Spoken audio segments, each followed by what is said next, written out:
Hello, my dear students. Welcome to science class. So we are continuing with chapter number 13, that is fun with magnets. So let's see what we are going to learn today.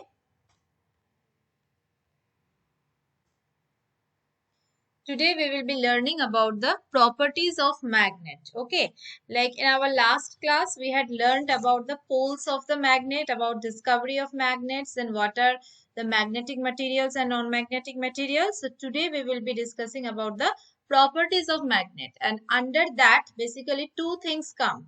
That is, number one, a freely suspended magnet always points in north and south direction. Then we will be learning, based on this we will be learning about compass. Okay, it is a type of an instrument that is used to find the direction. And then we will be learning about the next property, that is attraction and repulsion between the magnets. Okay, so now if a bar magnet, now this is a bar magnet, this is a typical bar magnet, here you can see. So if a bar magnet is freely suspended, then what will happen? It will swing until its one end point towards the north pole of the earth and other towards the south pole of the earth. Okay, so in other words we can say that a freely suspended magnet comes to rest always in north south direction. Okay, so here in this figure, it is being shown that a bar magnet, it is suspended from a thread which is tied to a stand. Okay, so we call this as a freely suspended magnet. Why? Because it is free to move in any direction. Here you see there is no other support, only just it is tied with a thread, right? So, and in this figure, what we can see that the magnet, it is pointing in the north-south direction. Here you see, this one is the northern direction. It is pointing towards the northern direction. This is south, and this is pointing towards the southern direction. Okay. Now, if you turn the magnet by your hand so that it points in another direction, and then if you leave it, again what you will see that the magnet is coming back to its earlier position, and again it is pointing in the same north-south direction. Okay. Now, the end of a magnet which points towards the north direction is the north-seeking end or north pole. Okay, so here it is always marked as capital N. Okay, and this one is the south pole, just the opposite one, the blue one. Okay, and this is marked as capital S, that is south pole.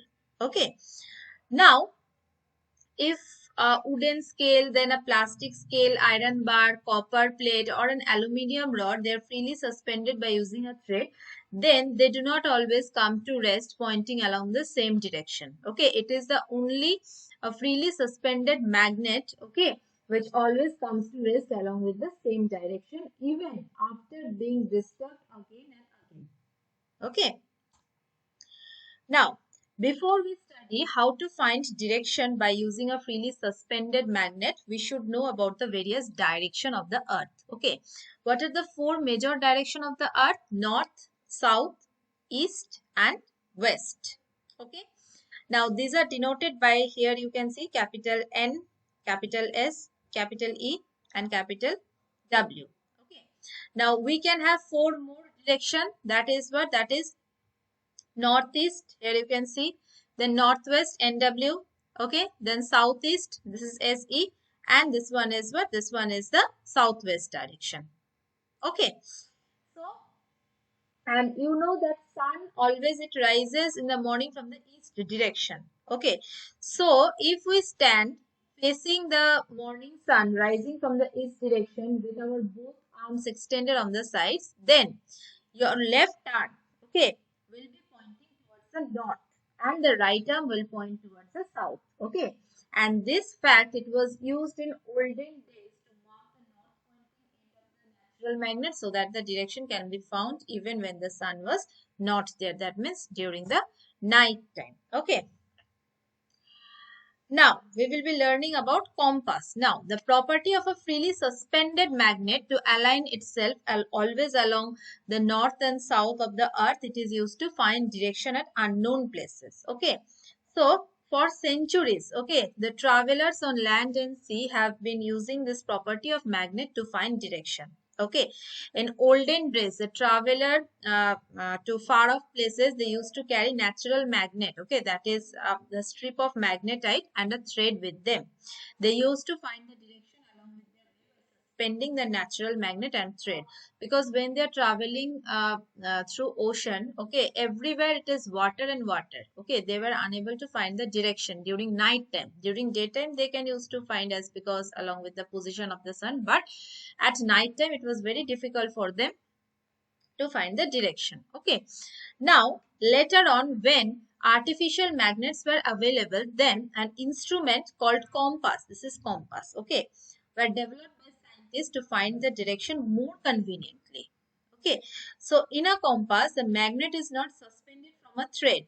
Okay, a tiny magnet in a compass, okay, it is free to turn or rotate on a pivot or a pin, and it is called what? It is called a freely pivoted magnet. Okay, so just like the freely suspended magnet, a freely pivoted magnet also always comes to rest along with the north south direction. Okay, here you can see this is the structure of a compass. Okay, so compass, it is an instrument that is used to find directions at a place. Right, now the compass, it is based on the property of a freely pivoted magnet to align itself along the north-south direction. Okay. Now, a compass, it has a tiny magnet. Okay. In the form of a needle. Okay, this one. In a form of a needle which can freely rotate. Okay, on a pivot. Now, the pivoted magnetic needle of the compass, it is enclosed in a small brass box. This box, it is made up of brass. Okay. And this box, it is having a glass top. Okay, that means this top part, it is covered with what? It is covered with glass. Okay. So, the compass needle, it is what? It is a tiny magnet that can rotate freely on a pivot. Okay. And the compass, it has got a circular dial. Here you see, like a clock. It has got a circular dial with various directions marked on it. And the needle of the compass always comes to rest along with the north-south direction. Okay, generally, like if you see the compass, you will find that the north pole, okay, in the magnetic needle, the north pole, it is colored with what? It is colored with red color. Okay, so that in order to distinguish it from the south pole. Okay, so the differently painted end of the compass needle is its north pole, and it always shows the north position of the earth. Okay, now how to find the direction? Now, in order to find the direction of a place, the compass, it is kept on a flat surface at that place like this. Okay, now the needle of the compass, it will soon come to rest along with the north south direction. Right, now the compass is then rotated until the painted end of the needle is towards northern mark of the dial, and the other end of the needle is towards the south mark of the dial. Okay, and then by looking at the dial, you can find any direction. All right, so this compass, it helps the people to find their way. Like compass, it is used by soldiers in the jungle in order to find the direction for their movement. Also, this compass, they are used by the sailors while at sea, so that they can take their ship at a right direction. Okay,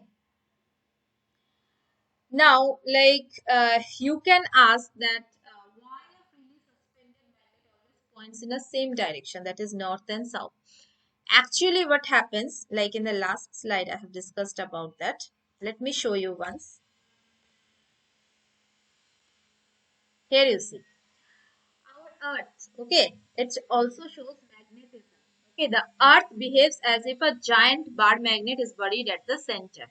Okay, now it is the force exerted by the Earth's imaginary magnet which acts on a freely suspended bar magnet, and that makes them always points in the north-south direction. Okay.